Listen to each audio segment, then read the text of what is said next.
우리 옆에 있는 성도들에게 이렇게 인사합시다. 당신은 변화될 수 있습니다. 아멘. 여러분이 변화된다고 한다면 어떤 모습으로, 무엇으로 변화되길 원합니까? 내가 어떻게 변화될 수 있을 것인가? 이전에 저희 어른들은 이런 말을 참 많이 했습니다. 머리 검은 짐승은 절대로 안 변한다. 아닙니다. 저는 설교를 하기 전에 먼저 여러분들에게 한 가지 질문으로 시작을 하려고 합니다. 여러분, 사람은 과연 변할 수 있을까요? 어떻게 생각하십니까? 사람이 변할 수 있을까? 사람이 변화될 수 있다고 하는 이런 주장에는 두 가지 학설이 있습니다. 첫 번째는 사람은 변화될 수 있다. 사람은 변화될 수 있다고 주장하는 분이 있는가 하면은, 다른 한편에는 사람은 절대로 변화될 수 없다 하는 주장합니다. 물론 학자들은 이 두 주장을 지금도 논쟁을 하고 있습니다.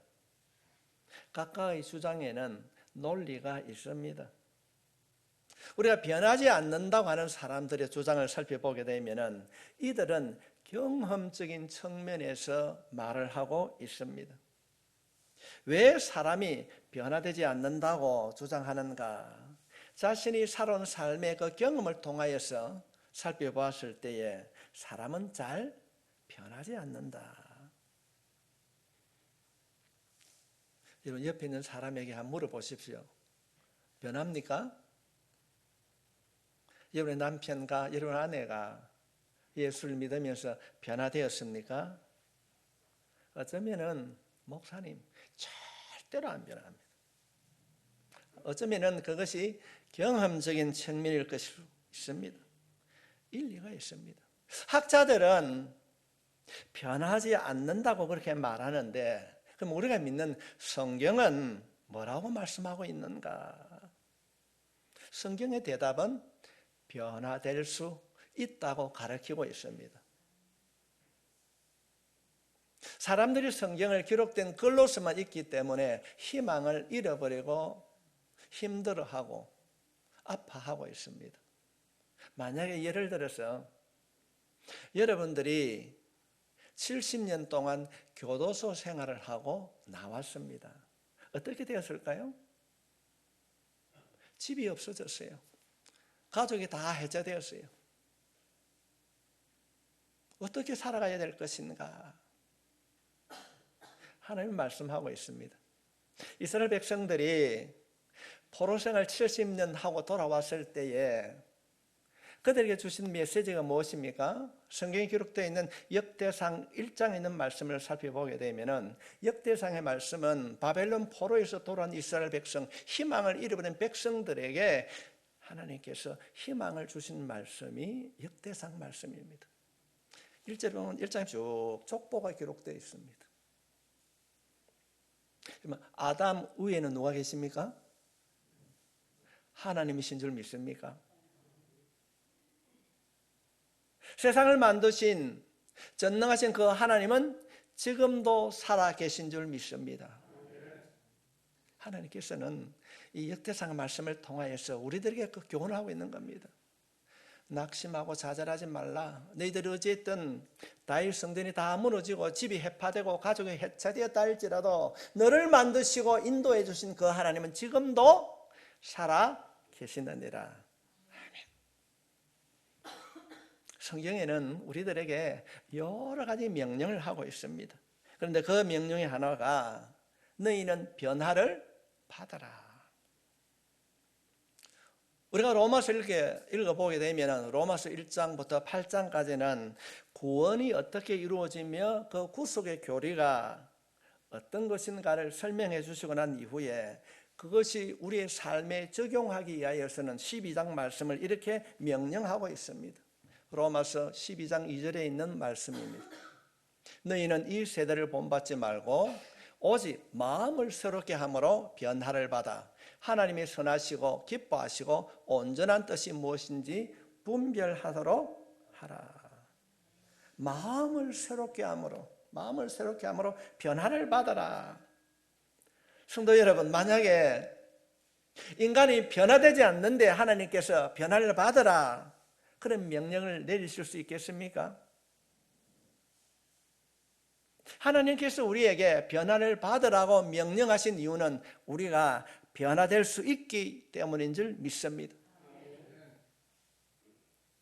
그러나 우리가 인생을 살아오면서 이 변화가 얼마나 어려운가를 우리는 느끼고 있습니다. 무엇보다도 자기 자신을 한번 돌아보십시오. 얼마나 변화가 어렵습니까?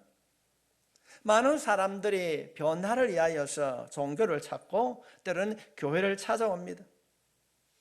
이들은 과거의 자신들의 잘못된 습관으로부터 떠나기를 원합니다. 고침받고 변화되기를 원합니다. 좀 더 나은 삶을 살기를 원합니다. 그래서 이들은 하나님께서 자신을 변화시켜 주실 것을 기대하며 교회를 찾습니다. 그러나 시간이 지나면은 변하지 않는 자신의 모습을 보게 됩니다. 어쩌면 때로는 믿지 않는 우리의 이웃들이, 다른 사회 동료들이 자신보다 훨씬 더 멋있는 삶을 살게 됩니다. 그렇게 되면은 믿음이 약한 자들, 아니 바르게 예수를 알지 못하는 사람들의 마음에는 내가 정말로 예수를 잘 믿고 있는가? 내가 믿는 믿음에 효과가 있는 것인가? 어쩌면 우리들의 마음속에 수없이 스쳐가는 작은 질문일 것입니다. 그 결과로 인하여서 많은 그리스도인들이 왜 이럴까 질문하다가 지쳐서 변화를 포기하기도 합니다. 때로는 교회를 떠나기도 합니다. 안 나가면 뭔가 불안한 것 같고 진리는 있는 것 같는데 내 마음속에 남아있는 것이 없고 신앙생활을 하면서도 가슴 없는 교회생활을 하고 있습니다. 어쩌면 변화를 포기한 채 종교생활을 하고 있고 살아가고 있습니다. 어떤 사람들은 교회와 세상 사이에서 가면을 쓰고 이중적인 생활을 하고 있습니다. 우리가 알고 있듯이 이런 자의 모습은 참된 그리스도인의 모습이 아닙니다. 하나님이 원하는 모습이 아닙니다. 하나님은 지금도 우리에게 변화하라고 명령하시고 변화를 돕기 위하여서 많은 일을 하고 계십니다. 여러분 한번 질문해 보십시오. 여러분 스스로에게. 혹시 내가 변화를 원하다가 노력하다가 그것이 내 생활 속에 드러나지 아니하면은 포기하고 있지는 않는가? 오늘 말씀을 여러분 마음에 담을 수 있길 바랍니다. 많은 그리스도인들이, 교회를 다니는 사람들이 변화를 포기하고 무기력하게 살아가는 이유는 변화를 위한 하나님의 말씀을 바르게 알지 못하기 때문인 것입니다. 교회를 다니는데, 기도를 하는데, 말로는 예수를 믿는다고 하는데 확신이 없는 것입니다. 우리가 과연 어떻게 변화할 수 있는가? 하나님이 그렇게 원하시는 변화에, 말씀에 따라 우리가 변화할 수 있을까? 오늘 본문은 변화에 대하여서 말씀하고 있습니다. 변화할 수 있는가? 그 질문에 본문은 대답하고 있습니다. 우리가 진정으로 변화되기 위하여서는 오늘 본문에 있는 말씀을 통하여서 두 가지를 확신할 수 있기를 바랍니다. 첫 번째는 변화의 주체가 하나님이심을 기억하라. 변화의 주체가 하나님이심을 기억해야 됩니다. 너무너무 중요한 말씀입니다. 변화의 주체가 하나님이심을 꼭 기억해야 합니다. 변화받기 위해 노력하는 그리스도인들이 실패하는 이유가 무엇인가? 그들이 변화에 관한 생각이 세상적인 변화의 근거를 두고 있기 때문에 그렇습니다. 가만히 살펴보면 여기서 많은 사람들이 실패를 합니다. 세상에서 추구하는 변화의 핵심은 주제의 차이입니다. 세상에서 주장하는 변화의 주제가 누구인가? 변화의 주체가 누구인가? 그는 바로 나라고 하는 자신입니다. 여러분 서점에 가서 한번 둘러보십시오. 수많은 변화에 관한 책들을 살펴보십시오. 그 책에 기록된 변화의 주체가 누구인가? 바로 자신입니다. 바로 자신입니다. 오늘 이 말씀을 여러분 마음속에 꼭 기억할 수 있길 바랍니다. 얼마나 한국 교회가 혼탁해져 있습니까? 종교다원주의가 물밀듯이 밀고 들어오고 있습니다. 변화의 주체가 누구인가? 자신이라고 생각합니다. 자신. 내가 노력해야 된다. 내가 좋은 습관을 즐기기 위해서 내가 매일 일찍 일어나고 내가 일정을 짜고 그대로 살기 위해 내가 노력을 해야 합니다. 매일 꾸준히 내가 운동하고 내가 음식을 절제해야 합니다. 자기 개발을 위하여서 독서를 하고 투자를 해야 됩니다. 이것이 세상에서 우리에게 주는 변화의 핵심이라고 말하고 있습니다. 세상에 난 변화의 핵심의 100%는 자신의 노력에 달려있다는 것입니다. 변화를 바라는 많은 사람들이 이 마음을 가지고 교회에 나옵니다. 그리고 믿음 생활을 통하여서 변화되기를 원합니다. 놀랍게도 교회를 출석하는 분 그들의 생각은 세상의 주장과 똑같습니다. 몸은 교회에 나와 있지만은 하나님의 말씀에 대한 변화를 연구하고 생각하지 아니하고 말씀을 따라 살겠다고 하는 삶의 영적인 변화를 깨닫지 못하고 세상의 방법대로 여전히 그렇게 살아가고 있습니다. 변화를 위해서 내가 노력해야 한다고 합니다. 세상에서 말하는 변화는 자신에게 있다고 말하고 있습니다. 내가 기도해야 되고 내가 순종해야 합니다. 모든 것이 나에게 달려있다고 합니다. 그런데 여러분 그 결과는 무엇이었을까요? 실패입니다. 확신이 없는 신앙생활을 통하여서 시간이 지날 때에 어느새 변화를 포기하고 종교인이 되어갑니다. 얼마나 슬픈 현실인지 모릅니다. 이 시간에 사랑하는 성도 여러분 눈을 뜨고 하나님의 말씀을 보십시오. 오늘 본문은 성경 해석학적으로 너무너무 중요한 내용인 것입니다. 그 이유는 본문에 새 언약이 등장하기 때문에 그렇습니다. 31절 말씀입니다. 여호와의 말씀이니라 보라 날이 이르리니 내가 이스라엘 집과 유다 집에 새 언약을 맺으리라. 새 언약을 맺으리라. 우리가 알고 있듯이 예레미야서는 주로 심판이 선포되고 있습니다. 하나님께서 예레미야를 통하여 주시는 메시지는 유다 백성들이 죄로 말미암아 바벨론의 포로로 잡혀갈 것이다. 이것이 심판일 것이다. 그렇습니다. 그러나 놀랍게도 하나님께서는 이 심판의 메시지 속에 가장 은혜로운 새 언약의 말씀을 기록해 두었습니다. 새 언약. 오늘 본문에 등장하고 있는 이 새 언약은 신약시대 예수 그리스도를 통하여서 이루어집니다. 그리고 우리는 이미 그 새 언약의 혜택을 누리고 있습니다. 하나님께서 오늘 본문을 통하여 주시는 새 언약은 무엇인가? 하나님은 본문에서 새 언약에 대하여서 설명을 하시면서 두 가지 방법을 사용하십니다. 하나는 긍정적인 측면과 하나는 부정적인 측면입니다. 우리는 먼저 새 언약이 아닌 것이 무엇인지를 알아야 됩니다.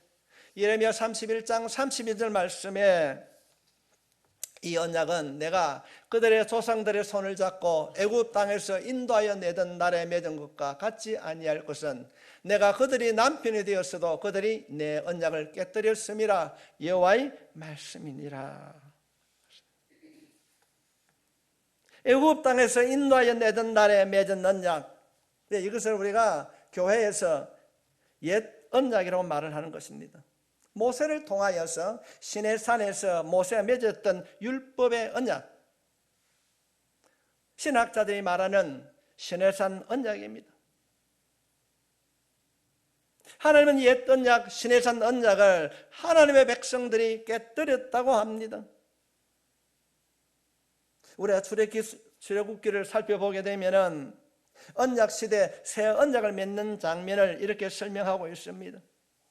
언약적인 관점에서 살펴보면은 출애굽기 19장도 매우 중요한 내용입니다. 19장 5절로부터 6절에 있는 말씀을 보겠습니다. 세계가 다 내게 속하였나니 너희가 내 말을 잘 듣고 내 언약을 지키면 너희는 모든 민족 중에서 내 소유가 되겠고 너희가 내게 대하여 제사장 나라가 되며 거룩한 백성이 되리라. 너는 이 말을 이스라엘 자손에게 전할지니라. 언약의 핵심 내용이 모세가 돌판에 새긴 십계명입니다. 이 계명을 받은 이스라엘 백성들의 반응입니다. 19장 출애굽기 19장 8절에 있는 말씀에 보면은 백성이 일제히 응답하여 이르되 여호와께서 명령하신 대로 우리가 다 행하리이다. 우리가 다 행하리이다. 모세가 백성의 말에 여호와께 전하며 모세가 말씀을 전했을 때 이스라엘 백성들이 우리가 다 듣고 행하겠습니다. 옛 언약의 핵심은 율법을 지키는 것입니다. 그리고 백성들은 그 모든 율법을 지키겠다고 하나님 앞에 선언합니다. 그러나 우리가 성경을 통하여 살펴봤을 때 이스라엘 백성들은 이 언약을 다 지키지 못했습니다. 하지만 오늘 이 세상을 살아가는 우리 모두에게도 이 율법을 다 지켜 행할 자가 없습니다.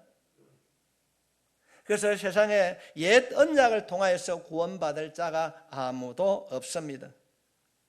구원은 물론이요, 옛 언약을 통하여서 변화를 받을 자가 없다는 것입니다. 성도들은 교회에 나와서 새 언약의 시대를 살고 있으면서도 이스라엘 백성들이 실패한 그 옛 언약을 지킴으로 변화를 받으려고 하고 있습니다. 그래서 실패합니다. 그래서 낙심합니다. 하나님께서는 이스라엘 백성들이 실패하자 하나님께서는 우리들을 살리기 위하여서 새 언약을 선포합니다. 우리들을 회복시키기 위하여서 하나님께서는 새 언약을 선포합니다. 그것이 오늘 본문에 나오는 새 언약입니다. 새 언약은 옛 언약과 같지 않습니다. 새 언약은 무엇인가? 33절 본문의 33절 말씀에 보면은 그러나 그날 후에 내가 이스라엘 집과 맺은 언약을 이러하니 곧 내가 나의 법을 그들 속에 두며 그들의 마음에 기록하여 나는 그들의 하나님이 되고 그들은 내 백성이 될 것이라. 여호와의 말씀이니라. 무엇이 강조되고 있습니까? 하나님께서 오늘 본문 말씀에 이 언약의 주체를 강조하고 있습니다. 31절로부터 34절에 있는 말씀을 살펴보게 되면 내가란 말이 많이 강조되고 있습니다. 옛 언약의 주체는 지키는 자, 우리 사람이었습니다. 이스라엘 백성들이 그 옛 언약을 지켜야 했습니다.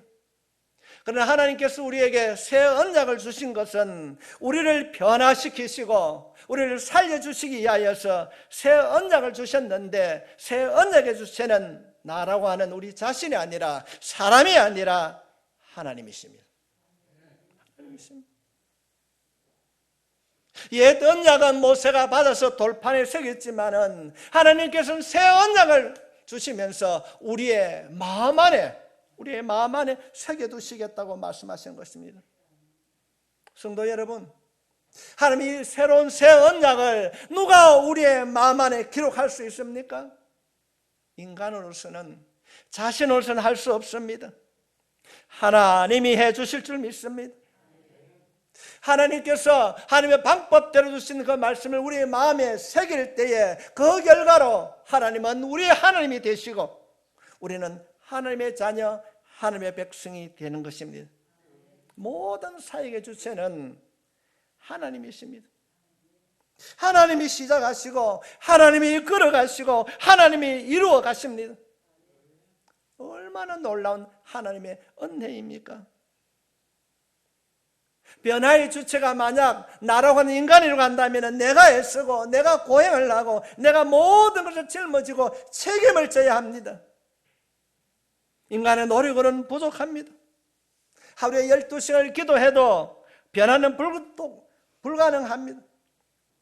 그러나 이제는 변화의 주체는 내가 아니요 하나님이신 줄 믿습니다. 하나님이 여러분을 도와주실 줄 믿습니다. 여러분을 변화시켜 주실 것입니다. 이것이 오늘 본문을 통하여서 우리들에게 주시는 하나님의 가르침입니다. 하나님 오늘 본문 있는 말씀을 통하여서 말씀하십니다. 얘야, 힘들어하지 마라. 내가 너를 붙들어 주실고 내가 너를 변화시킬 것이야. 변화의 주체는 인간이요 너가 아니야. 내가 하나님께서 우리를 변화시켜 주실 줄 믿습니다. 우리가 가야 할 길을 인도해 주실 것입니다. 사랑하는 성도 여러분, 아들을 버리시기까지 하면서 우리를 구원해 주신 그 사랑의 하나님께서 우리를 변화시켜 주시지 않겠습니까? 하나님께서는 우리를 지키시고 인도해 주실 줄 믿습니다. 이 사실을 우리가 굳건하게 믿어야 되는 것입니다. 오늘 이 말씀을 통하여 혹이라도 가졌던 잘못된 생각, 변화의 모든 지식을 성령님의 도우심으로 지우시고 사탄이 지금도 우리를 미혹하는 너가 할 수 있어. 여러분, 이 사탄의 속삭임에 넘어가지 마시기 바랍니다. 변화에 대한 말씀을 가슴으로 받아들이십시오. 변화의 주체는 인간인 내가 아닙니다. 하나님이십니다.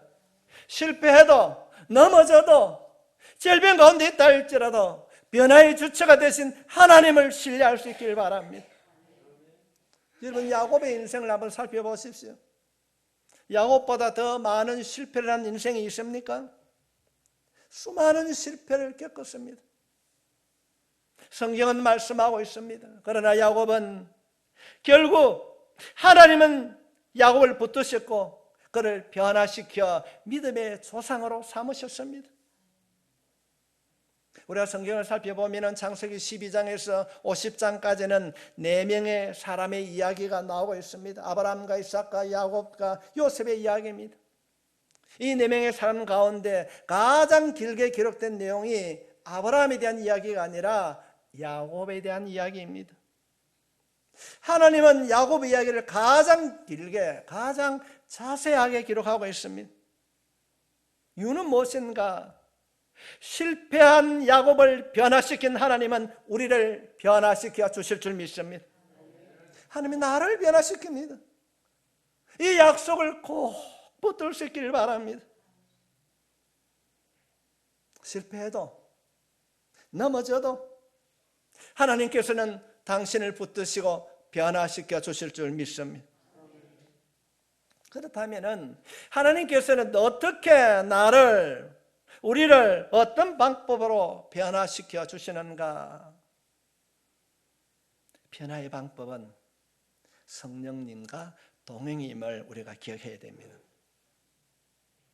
하나님께서는 새 언약을 말씀하신 이후에 변화의 주체가 하나님이심을 선포하고 그 방법도 가르쳐주고 있습니다. 33절 말씀입니다. 그러나 그날 후에 내가 이스라엘 집과 맺은 언약은 이러하니 곧 내가 나의 법을 그들 속에 두며 그들의 마음에 기록하여 나는 그들의 하나님이 되고 그들은 내 백성이 될 것이라 여호와의 말씀이라. 변화의 방법이 무엇입니까? 하나님이 우리의 마음에 주신, 우리의 마음에 새기고 기록하신 하나님의 법, 즉 하나님의 말씀입니다. 본문은 말씀을 언급하고 있는데 우리는 성령님을 언급할 때가 많이 있습니다. 무엇이 잘못되어 있는가? 아닙니다. 이유는 말씀의 저자가 성령님이시기 때문에 그렇습니다. 베드로는 베드로후서 1장 20절로부터 21절에 있는 말씀을 통하여서 우리들에게 가르치고 있습니다. 먼저 알 것은 성경의 모든 예언은 사설에 풀 것이 아니니 예언은 언제든지 사람의 뜻으로 낸 것이 아니요 오직 성령의 감동하심을 받은 사람들이 하나님께 받아 말한 것임이라. 많은 사람들이 자꾸 말씀과 성령을 분리해서 생각합니다. 말씀 따로, 성령 따로, 기도 따로. 이것이 잘못된 한국 교회사의 혼란입니다. 매우 잘못된 생각입니다. 성령 충만함은 무엇을 말하는가? 그것은 말씀 충만함을 의미합니다. 성경을 기록하신 분이 성령 하나님이시기 때문에 그렇습니다. 내가 지금 성령이 충만하고 성령의 지배를 받는다는 것은 말씀을 통하여서 내가 그 사실을 확신하고 그 말씀에 순종하게 될 때 성령 충만한 삶을 살게 될 줄 믿습니다. 우리가 지난 시간에 로마서 8장 말씀을 통해서 살펴보았습니다. 새 언약의 핵심이 로마서 8장에 이렇게 아주 자세하게 설명되고 있습니다. 로마서 8장 3절로 4절에 있는 말씀에 율법이 육신으로 말미암아 연약하여 할 수 없는 그것을 하나님은 하시나니 곧 죄로 말미암아 자기 아들을 죄 없는 육신의 모양으로 보내어 육신의 죄를 정하사 육신을 따르지 않고 그 영을 따라 행하는 우리에게 율법의 요구가 이루어지게 하려 하심이라. 옛 언약이 육신으로 할 수 없는 사람의 변화를 하나님이 하신다는 것입니다. 우리의 변화에는 내 노력이 아니라 하나님이 주체가 되셔서 주님의 십자가로 죽으심으로 우리가 할 수 없는 모든 일들이 이루어진 줄 믿습니다. 우리가 할 일은 무엇인가? 우리 안에 있는 육신을 따르지 않고 내 안에 거하시는 성령님, 새 언약을 통하여 가르쳐 주신 내 안에 기록된 말씀, 내 안에 새겨진 말씀의 저자이신 성령님을 따라 행하면은 새 사람으로 변화되게 될 줄 믿습니다. 성경은 생각을 따라 행하는 가장 좋은 방법이 우리의 생각이라고 성경은 가르치고 있습니다. 로마서 5장 6절 말씀에 육신을 따르는 자는 육신의 일을, 영을 따르는 자는 영의 일을 생각하나니 육신의 생각은 사망이요 영의 생각은 생명과 평안이니라. 우리의 모든 변화는 생각에서 시작이 되는 것입니다. 생각에서 시작이 되는 것입니다. 그래서 새 언약 속에서는 우리 모두는 생각을 성령님과 함께 해야 됩니다. 수많은 부정적인 생각이 들어올 때마다 자신의 생각에 맡겨두지 말고 내 안에 계신 성령님을 따라 말씀을 따라 생각하고 행동해야 될 줄 믿습니다. 할 수 있다. 하면 된다. 변화되고 있다. 좋아지고 있다. 안 된다. 할 수 없다. 불평과 원망은 악한 영의 지배를 받아 가지고 있는 생각들입니다. 그럼 성령의 생각이 무엇인지 어떻게 알 수 있는가? 성령의 모든 생각은 하나님의 말씀에 나타나 있습니다. 말씀의 저자가 성령님이기 때문에 그렇습니다. 그러므로 성령을 따라 생각한다는 것은 하나님의 말씀을 마음에 두고 말씀을 묵상하며 말씀대로 살아가는 것입니다. 오늘 새벽 기도의 말씀을 전할 때에 소모는 막대기로 상가는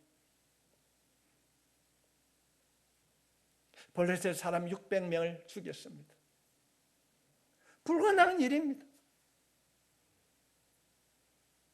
그래서 성도 여러분, 말씀이 큐티가 너무 중요합니다. 만일 누군가가 매일 말씀을 묵상하지 않는다면 그런 사람은 성령님과 동행하지 않습니다. 말씀 속에 충만히 거하지 않고는 성령에 충만한 것은 불가능합니다. 순간적으로는 집회에 참석해서 불 받아라, 능력 받아라 한다고 해서 받아지는 것이 아닙니다. 말씀이 충만하지 않는 삶, 말씀이 없는 신비를 추구하는 사람들은 지식을 말하고 있습니다. 말씀이 충만하지 아니하면 다른 신비를 추구하게 됩니다. 한 예를 들면 우리 기도학교에서 그렇습니다. 교회를 조금만 다니신 분들은 마르다와 마리아에 대해서 너무나도 알고 있습니다. 성경이 마르다와 마리아를 통하여서 오늘 살아는 우리들에게 주시는 핵심 가르침은 무엇일까요? 선택이 중요하다는 것입니다. 힘들고 어려울 때 내가 어떻게 회복될 것인가? 야곱의 딸 디나 사건을 통하여서 베델로 올라가라. 하나님과 약속을 기억해라.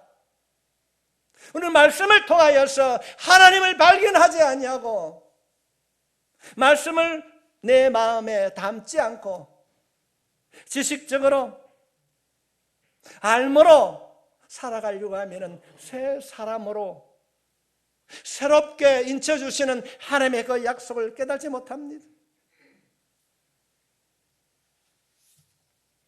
요즘은 장애인이라고 하는 참 멋진 말을 합니다. 이전에 어떻게 얘기했을까요?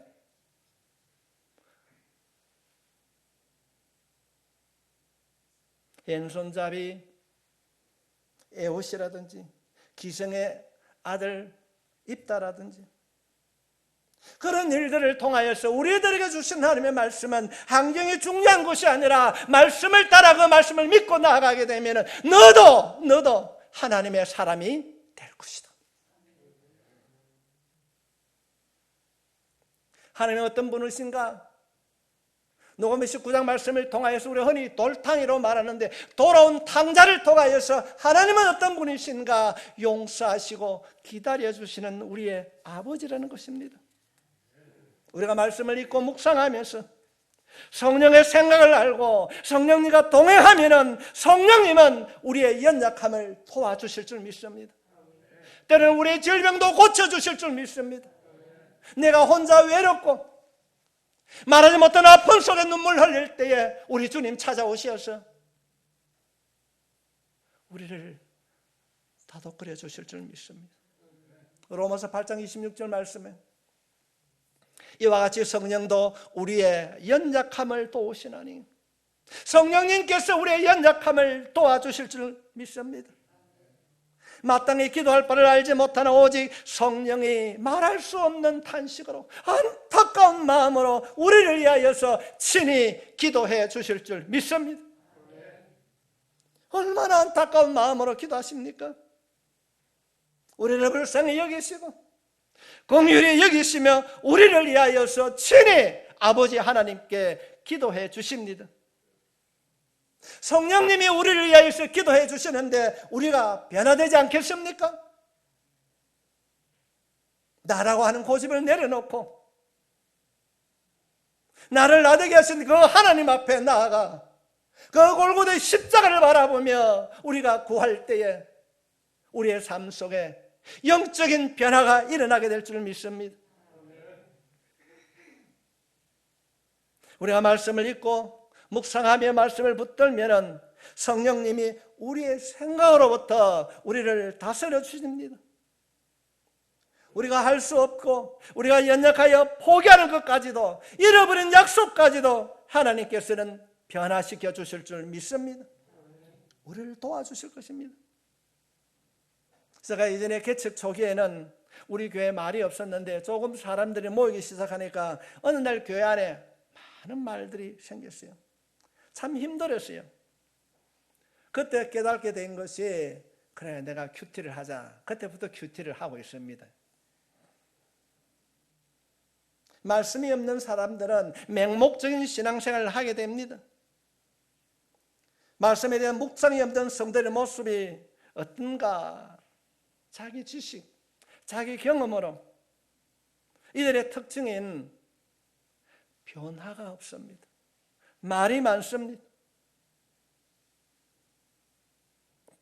언제나 상대방에 대한 허물과 부족하고 연약한 사람들의 판단을 먼저 하게 됩니다.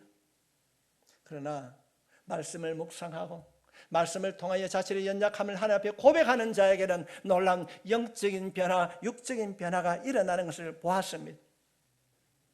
성도 여러분, 변화는 가능합니다. 내 힘으로는 불가능합니다. 옛 언약으로는 불가능합니다. 그러나 하나님이 하시면 가능한 줄 믿습니다. 하나님께서 우리 안에 심어놓은 하나님의 말씀, 그 말씀을 따라 하나님과 동행하십시오. 오늘부터라도 말씀을 붙드십시오. 그럴 때 내가 알지 못하는 그때에 깜짝 놀랄 만한 영적인 변화가 일어나게 될 줄 믿습니다.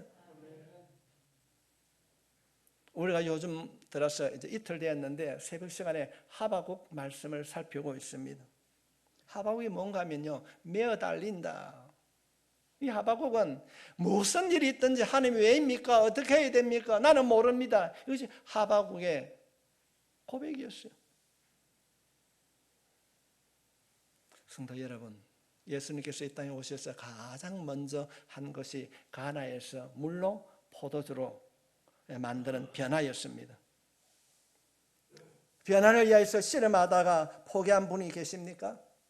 그렇다면 오늘 주신 말씀을 붙드십시오.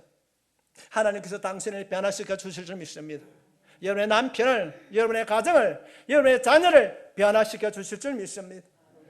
하나님이 함께해 주실 줄 믿습니다. 하나님의 뜻대로 내 가정이, 하나님의 뜻대로 내 남편이, 하나님의 뜻 아래서 내 자녀들이 변화되기를 원합니다. 하나님의 사람으로 변화되기를 원합니다. 주님, 나를 도와주십시오. 나는 변화시킬 능력이 없지만은 나의 나를 계신 그 성령 하나님께서 변화시켜 주실 줄 믿습니다. 이 말씀을 마음에 품고 포기하지 아니하고 주님의 때에 이루어질 그때까지 주를 찾는 자로 살아가게 되면 영적인 변화, 육적인 변화도 여러분의 삶 속에 이루어질 줄 믿습니다.